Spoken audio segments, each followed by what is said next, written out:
இந்த 1 லிட்டர்ல இருக்கிற மொய்னாவை எடுத்து நான் அப்படியே ஃபிஷ்ஷுக்கு ஃபீட் பண்ணேன் அப்படின்னா ஒரு 2-3 மீனோட காலி ஆயிரும். ஒரு பிஞ்ச் அளவு டெய்லி ஈஸ்ட் போட்டு இதில் எப்படி க்ரோ ஆகுதுன்னு பார்ப்போம். இன்னொன்று எடுத்து ஆல்கே செட்டப் இருக்கு, அதில் வந்து அப்படியே ஊற்றி விட்டுருவோம். சரி, இன்னைக்கு மாத்திரையை பற்றி தான் பார்க்க போகிறோம். மாத்திரைனா கேப்சூல்ஸ் தான்.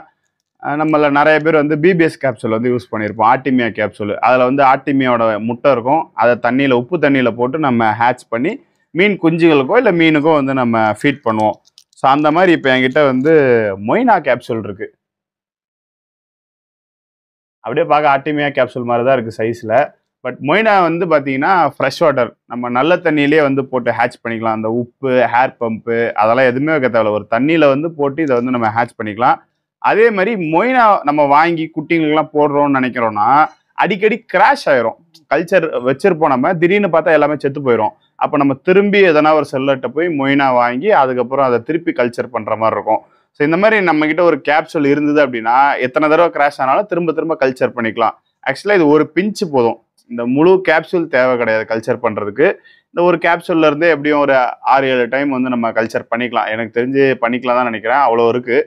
ஸோ இப்போ என்ன பண்ண போகிறேன்னா, இது வந்து நான் இன்ஃபென்ட் அக்வாட்டிக்ஸ்லேருந்து வாங்கினேன், தஞ்சாவூர்லேருந்து வாங்கினேன் நான். அவங்க வந்து அக்வேரியம் வாட்டர் 1 லிட்டர் எடுத்து அதில் போட்டு ஹேட்ச் பண்ண சொல்லியிருந்தாங்க.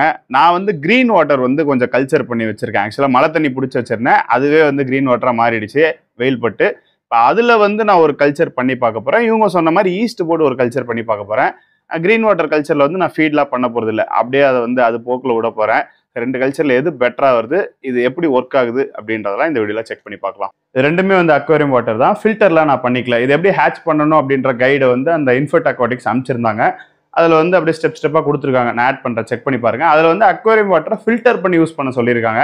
நான் அப்படியே டாப் லேயரில் எடுத்து யூஸ் பண்ணுறேன், எப்படி வருதுன்றதை பார்க்கலாம். ஸோ ஒன்று வந்து என்ன பண்ணலாம், நம்ம அப்படியே இதுலேயே வச்சு வந்து டெய்லி ஈஸ்ட் போட்டு இதில் எப்படி க்ரோ ஆகுதுன்னு பார்ப்போம். இன்னொன்று எடுத்து ஆல்கே செட்டப் இருக்குது, அதில் வந்து அப்படியே ஊற்றி விட்ருவோம், அதில் எப்படி வளர்ந்து வருதுன்னு பார்ப்போம். எதாக இருந்தாலும் நம்ம நாளைக்கு தான், ஈஸ்ட் போடுறதா இருந்தாலும் சரி, ஆல்கே வாட்டர்னாலும் சரி. ஓகே, கேப்சூல் ஈஸியாக வந்துருச்சு. ஒரு பிஞ்ச் அளவு, கொஞ்சம் கொஞ்சம் கொஞ்சம். ஓகே,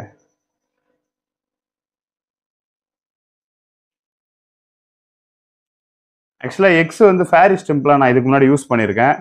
அது யூஸ் பண்ணுறப்ப வந்து பார்த்தீங்கன்னா நமக்கு அது கூடயே சேர்ந்து டாஃப்னியா, மொய்னான்னு கண்ணா பின்னான்னு வந்து கல்ச்சர் மிக்சடாக இருந்தது.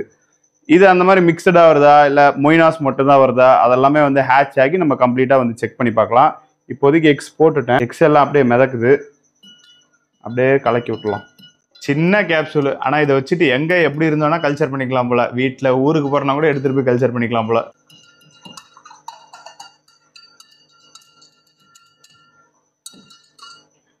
ஹேட்ச் ஆகிறது வந்து 24 ஹவர்ஸ்லேருந்து 36 ஹவர்ஸ் வரைக்கும் ஆகும்னு இருக்காங்க. இப்போ இது வந்து ஈவினிங் தான். ஸோ நாளைக்கு ஈவினிங் வந்து நான் செக் பண்ணுவேன். சப்போஸ் ஹேட்ச் ஆயிருந்துச்சுன்னா உங்களுக்கு நான் அப்டேட் பண்ணுறேன். ஓகே, இது போதும்னு நினைக்கிறேன். நம்ம திருப்பி டுமாரோ கண்டினியூ பண்ணலாம். ஸோ இன்றைக்கி வந்து டே 3. நம்ம முந்தா நேற்று ஈவினிங் வந்து எக்ஸ் போட்டிருந்தோம். டே 2ல் செக் பண்ண ஹேட்ச் ஆகலை. அவங்க சொன்ன மாதிரி 36 ஹவர்ஸ் வந்து டைம் எடுக்குது. மார்னிங் செக் பண்ணியிருந்தேன், ஹேட்ச் ஆயிருந்துச்சு. இப்போ வந்து மதியம் கிட்ட ஆகுது, இன்னும் ஃபீட்லாம் போடலை. இனிமேல் தான் வந்து அதுக்கு ஈஸ்ட் போட்டு கல்ச்சர் எப்படி ஆகுது அப்படின்றதெல்லாம் பார்க்க போகிறேன். ஸோ மேக்ரோ லென்ஸ் வந்து வாங்கிடல, மேக்ரோ லென்ஸ் வந்து வச்சுருக்கேன். ஸோ ஆல்ரெடி வந்து வீடியோக்கு தேவைப்படுன்றதுக்காக வாங்கி வச்சுருக்கேன். ஸோ உங்களுக்கு அழகாக மேக்ரோ லென்ஸில் மொய்னாஸ் ஹேட்ச் ஆனது எப்படி இருக்குன்றது நான் காட்டுறேன். உண்மையிலேயே வந்து டே 3 தான். இந்த தாடி ஷேவ் பண்ணி தாடி எடுத்து அப்படிலாம் டிஃப்ரென்ஸ் காட்டல. உண்மையிலே டே 3 எப்படி இருக்குன்னு போய் பார்க்கலாம். லென்ஸு மாட்டிட்டேன், எல்லாமே சூப்பராக மங்களாக தெரியுது. எப்படி நான் தெரியுறேன்னா?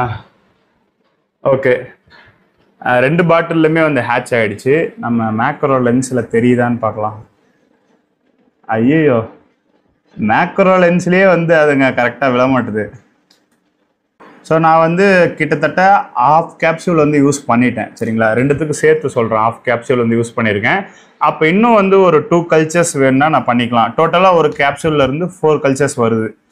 என்னையை பொறுத்த வரைக்கும் 4 கல்ச்சர்ஸ் வருது. இன்னும் கம்மியாக யூஸ் பண்ணோம் அப்படின்னா 5 to 6 கல்ச்சர் வரலாம். நான் வந்து கொஞ்சம் தாராளமாக தான் எக்ஸை வந்து போட்டு யூஸ் பண்ணியிருக்கேன். மொய்னா உங்களுக்கு தெரியுதா? இருங்க, எதையாச்சும் எடுத்தே ஆகணும். இன்னைக்கு மொய்னாவை பொரிஞ்ச மொய்னா உங்களுக்கு காமிச்சு தான் ஆகணும். நான் ஓகே, இப்போ ஓரளவுக்கு விசிபிளாக இருக்குன்னு நினைக்கிறேன். தெரிஞ்சுக்கலாம், அந்த குட்டி குட்டி குட்டியாக ஓடுது பாருங்கள். இவ்வளோ குட்டியாக வந்து நான் மொய்னாஸ் பார்த்ததில்ல. ஃப்ரெஷ்ஷாக ஹேட்ச் ஆன மொய்னாஸ் அப்படியே ஃபைட்டர் கொஞ்சம் ஊற்றி விட்டோன்னு வச்சுக்கோங்க, நல்லா சாப்பிடுவோம். ஆனால் இது நம்ம கல்ச்சர் தான் பண்ணணும். ஸோ ஈஸ்ட் வந்து நான் இருங்க ஈஸ்ட் வந்து நான் கலந்து வச்சுருக்கேன். ரொம்ப மினிமமான கான்சன்ட்ரேஷன் தான். 2 to 3 ml தான் அவங்க ஊற்ற சொல்லியிருந்தாங்க. ஸோ நான் கொஞ்சமாக ஆட் பண்ண போகிறேன். ஓகே, அப்படி தான் நிறைய ஊற்றிடுவேன் நான். அப்புறம் எல்லாமே செத்து போயிடும், திரும்ப நான் உட்காந்து வீடியோ எடுக்கணும். ஆனால் இது நல்ல விஷயம் தான். கல்ச்சர் வந்து கிராஷ் ஆகிடுச்சு அப்படின்னா நம்ம எங்கேயும் போய் தேடி போய் வாங்க வேணாம். நம்மகிட்டே கேப்சூல் இருக்கும், திரும்ப திரும்ப ரீகல்ச்சர் பண்ணிக்கிட்டே இருக்கலாம். பிகினர்ஸ்க்குலாம் நல்லா சூட் ஆகும். நிறைய பேர் பார்த்துக்க முடியாமல் கிராஷ் ஆயிரும். அவங்களாம் எத்தனை முறை ட்ரை பண்ணி பார்க்கணும்னு நினச்சாலும் கேப்சூல் வந்து பண்ணிக்கலாம். ஓகே, ஓரளவுக்கு டீசெண்டான அமௌண்ட்டில் ஈஸ்ட்டும் ஊற்றிட்டேன். பேலன்ஸை வந்து கீழே ஊற்றிட்டு திருப்பி நாளைக்கு மிக்ஸ் பண்ணி டெய்லி ஒவ்வொரு டைம் ஈஸ்ட் ஊற்றிட்டு இந்த பாட்டிலில் இருக்கிறது எப்படி கன்வெர்ட் ஆகுது அப்படின்றத நான் ஒரு 5 to 6 days கழித்து அப்டேட் பண்ணுறேன். எப்போ இதுங்க ஃபுல்லாக அடல்ட் ஆகி திருப்பி கல்ச்சர்ஸ் நல்லா க்ரோ ஆகி பெருகுதோ அப்போ உங்களுக்கு அப்டேட் பண்ணுறேன். எவ்வளோ டைம் ஆகும்னு தெரியல. 7 daysன்னு அவங்க சொல்லியிருக்காங்க. எவ்வளோ நாள் ஆகுது அப்படின்றத நம்ம வெயிட் பண்ணி பார்க்கலாம். இது ஈஸ்ட் போடாத பாட்டிலு. ஸோ இதை வந்து நம்ம நேச்சுரலாக வந்து ஆல்கே கல்ச்சர் பண்ணி இவன் எப்படி மாறான்னு பார்க்கலாம். ஆக்சுவலாக நான் ஃப்ரிட்ஜ் பாக்ஸில் தான் போடணும்னு இருந்தேன். பட் அதில் ஃபுல்லாக வாட்டர் எப்படியோ லீக் ஆகிடுச்சு. இதில் வந்து ஆல்கேஸ் அந்தளவுக்கு கிடையாது, ஒரு மாதிரி திக்கான ஆல்கேஸாக இருக்குது. அதில் வாட்டரே வந்து நல்ல க்ரீன் வாட்டராக இருந்துச்சு. பார்த்தா என்னோட நேரம் எல்லாம் லீக் ஆகிடுச்சு. இருந்தாலும் நம்ம இதுலேயே ட்ரை பண்ணி பார்க்கலாம். ஏன்னா இந்த க்ரீன் வாட்டர்ஸில் இன்னும் பெட்டராக இருக்கும். ஸோ அப்படியே ஊற்றிடுவோமா?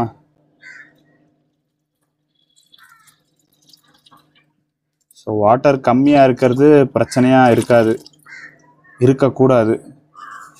ஸோ ஏன்னா எந்த ஒரு ஃபீடு அதெல்லாம் போட்டு வாட்டரை நம்ம கண்டாமினேட் பண்ண போகிறது இல்லை. இந்த கொஞ்சம் வாட்டர் அப்படியே இருக்கும். ஆல்கேஸ் மட்டும் எனக்கு தெரிஞ்சு இன்க்ரீஸ் ஆகும். ஸோ நம்ம ஒரு 4 to 5 days கழித்து பார்க்கலாம். நான் பாதி மூடி வச்சிடலாம் தான் இருக்கேன். ஆல்கேஸ் ஓவராக வந்துடும். ஸோ எது பெட்டராக இருக்குது, ஈஸ்ட்லேருந்து வர்றது கவுண்ட்டு, சைஸு, கலரு, ரெட் கலரில் மொயினா வருதா இல்லை இதில் ரெட் கலரில் வருதா, எல்லாமே வந்து நம்ம கரெக்டாக ஒரு 5 to 6 days கழித்து ஒரே டைமில் ரெண்டுத்தையுமே வந்து நம்ம அப்டேட் பண்ணலாம். அந்த பாட்டிலில் தண்ணி அழுக்கானா மட்டும் கொஞ்சம் நான் எதனா ரீகல்ச்சர் மாதிரி தண்ணியிலேருந்து மாற்றுறது அந்த மாதிரி எதனா ட்ரை பண்ணுவேன். மற்றபடி வந்து ஃபீடிங் ரெகுலராக ஈஸ்ட் கொடுத்து பண்ணிகிட்ருப்பேன். ஸோ கொஞ்ச நாள் கழித்து திருப்பி பார்க்கலாம். பை. இன்றைக்கி வந்து Day 6. கல்ச்சர் வந்து எனக்கு நேற்றே ஆகிடுச்சு. ஆனால் நான் ஒரு நாள் வந்து இதுங்களுக்கு கரெக்டாக ஃபீட் பண்ணல. அதனால் எனக்கு கொஞ்சம் லேட்டாக தான் இருக்குது. Day 6 தான் எனக்கு பக்காவாக இருக்குது.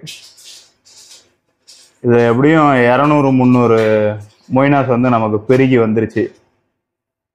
எனக்கு இன்னைக்கு காலையில் வரைக்கும் இது தண்ணி தெளிவாக தான் இருந்தது. இப்போ தான் கொஞ்சம் வந்து மங்கலாயிடுச்சு. காலையில் ஈஸ்ட் ஊற்றினேன், அப்போ தெளிவாக இருந்துச்சு. இன்னைக்கு ஓவர் டோஸ் ஊற்றிட்டேன் போல இருக்கு. இந்த 1 லிட்டரில் இருக்கிற மொய்னாவை எடுத்து நான் அப்படியே ஃபிஷ்ஷுக்கு ஃபீட் பண்ணேன் அப்படின்னா ஒரு 2-3 மீனோட காலி ஆயிரும். ஸோ இதை எடுத்து வந்து நம்ம அப்படியே ஒரு தண்ணி கேனு அந்த மாதிரி அதில் எடுத்து ஃபீட் பண்ணால் கரெக்டாக இருக்கும். ஆனால் இப்போ இதை அப்படியே விட்டேன்னா கிராஷ் ஆயிரும். தண்ணி வந்து ரொம்ப அழுக்காயிடுச்சிருங்க. நல்லா தண்ணி வந்து கலங்கிருச்சு.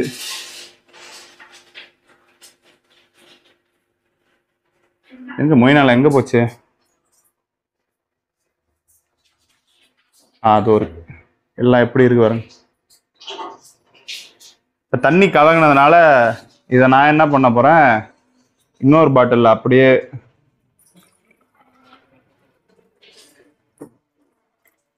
ஸோ இது ரெண்டுத்துலையுமே வந்து இப்போ நான் அக்வேரியம் வாட்டர் ஃபில் பண்ணுறேன். ரெண்டுத்துலேயும் எனக்கு மொய்னா வந்துடும். இது வேணுன்ற ஃப்ரிட்ஜ் பாக்ஸ்லையோ இல்லைனா ஒரு தண்ணி கேன்லையோ எதில் நான் கல்ச்சர் பண்ணணுமோ, ஒரு ஃபிஷ் டேங்கில் கூட நிறைய பேர் கல்ச்சர் பண்ணுவீங்க. ஸோ இதை எடுத்து நான் இன்னொன்று இதில் வந்து போட்டு கல்ச்சர் பண்ணலாம். அதே மாதிரி பெரிய ஆல்கே செட்டப் வச்சுருந்தனால ஸோ அதில் நான் பெருசாக ரிசல்ட் பார்க்கல. இது நைட் டைமு, நமக்கு எதுவும் பெருசாக தெரியாது.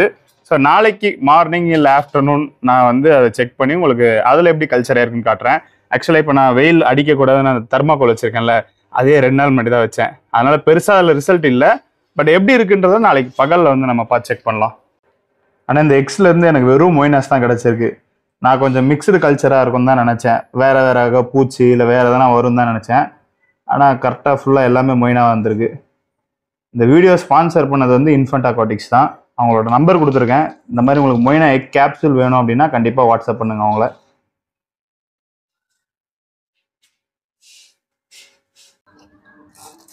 மொய்னாஸ் இங்கே சுற்றிட்டு இருக்கு, ஏன்னு தெரியல குரூப் ஆயிக்குதுங்க. சரிங்க, மேக்ரோ லன்ச்சு. ஓகே,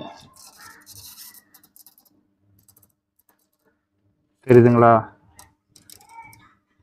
ஆனால் ஓவராலாக வந்து இந்த ஃப்ரிட்ஜ் பாக்ஸ் முழுக்க நம்ம கவுண்ட் எடுத்தோன்னா பெருசாக சொல்கிற அளவுக்கு இருக்காது, கவுண்ட்டு கம்மியாக தான் இருக்கும்.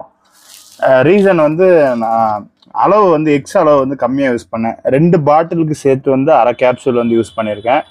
ஸோ கவுண்ட் வந்து நம்ம இன்னும் அதிகமாக கேப்சூல் யூஸ் பண்ணியிருந்தோம்னா நமக்கு இது ஃபுல்லாக மொய்னாஸ் வந்துருக்கும். ஏன்னா இது பரப்பளவு அதிகம், அதாவது நிறைய இருக்குது. இப்போ இது ஒரு ஃப்ரிட்ஜ் பாக்ஸ் ஃபுல்லாக தண்ணி இருந்துச்சுன்னா நான் கண்டிப்பாக ஒரு கேப்சூல் அளவுக்கு எக்ஸ் கொட்டுற மாதிரி இருந்திருக்கும். ஸோ நீங்கள் என்ன கண்டெய்னரில் கல்ச்சர் பண்ணுறீங்கன்றதை பொறுத்து தான் குவான்டிட்டி வந்து எக்ஸை நம்ம போட வேண்டியது இருக்கும். ஸோ அது ப்ராப்பராக பண்ணுங்கள். இப்போ இதில் வந்து எக்ஸை நான் அளவு கம்மியாக போட்டதுனால இன்னும் டைம் எடுக்கும் இதில் ஆல்கே கல்ச்சரில். பட் கல்ச்சர் ஆகுது, எனக்கு கல்ச்சர் ஆகாமலாம் இல்லை. அங்கங்கே சுற்றுதுங்க, பரவாயில்ல. மேக்ரோ லென்ஸ் எல்லாமே தெரியுது.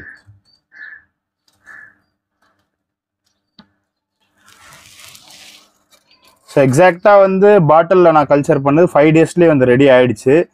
பட் இது 7th டேல கூட இதில் ரெடி ஆச்சான்னு கேட்டிங்கன்னா நான் ஆகலைன்னு தான் சொல்லுவேன். ஸோ ஆல்கே கல்ச்சர் வந்து ஸ்லோவாக தான் இருக்குது, ஈஸ்ட் கல்ச்சர் ஃபாஸ்ட்டாக இருக்குது. ஸோ அதை ட்ரை பண்ணுறது பெட்டர். குயிக்காக வந்து நீங்கள் குஞ்சுங்களுக்கு ஃபீட் பண்ணணும், உடனே கல்ச்சர் தேவை அப்படின்னா நீங்கள் கண்டிப்பாக அது பெட்டர் ட்ரை பண்ணுறது. பெட்டாஸ்லாம் எக்லே பண்ணுதுன்னா எக்லே பண்ண அன்னையிலேருந்து நம்ம பாட்டிலில் கல்ச்சர் பண்ணுறோம் அப்படின்னா கரெக்டாக குஞ்சுங்க நீந்த ஆரம்பிக்கிறப்ப நமக்கு மொய்னாஸ் வந்து கல்ச்சர் ரெடி ஆயிரும், பர்ஃபெக்டாக இருக்கும். பெட்டாஸ்க்கு இந்த மாதிரி அர்ஜென்ட் ஃபீடாக ரெடி பண்ணுறதுக்கு ஒர்க் ஆகுது கேப்சூல், பரவாயில்ல. பட் அவங்க நமக்கு இன்ஃபென்ட் அக்வாட்டிக்ஸ் என்ன சொல்லியிருந்தாங்கன்னா 7 நாளில் வந்து ரெடி ஆகும் அப்படின்னு சொல்லியிருந்தாங்க. ஸோ அந்த 7 நாள் டைம் எடுத்ததுன்னா ஸ்லோ கல்ச்சர் தான். பட் 7 நாள் எடுக்கல, 5 நாளில் வருது. இப்போ என்ன பண்ணலாம், ஈஸ்ட் போடாமல் இருக்கேன், கவுண்ட் வந்து நல்லா குறைஞ்சிருச்சு. 2 பாட்டிலில் வேற பிரித்து வச்சுருக்கேன்.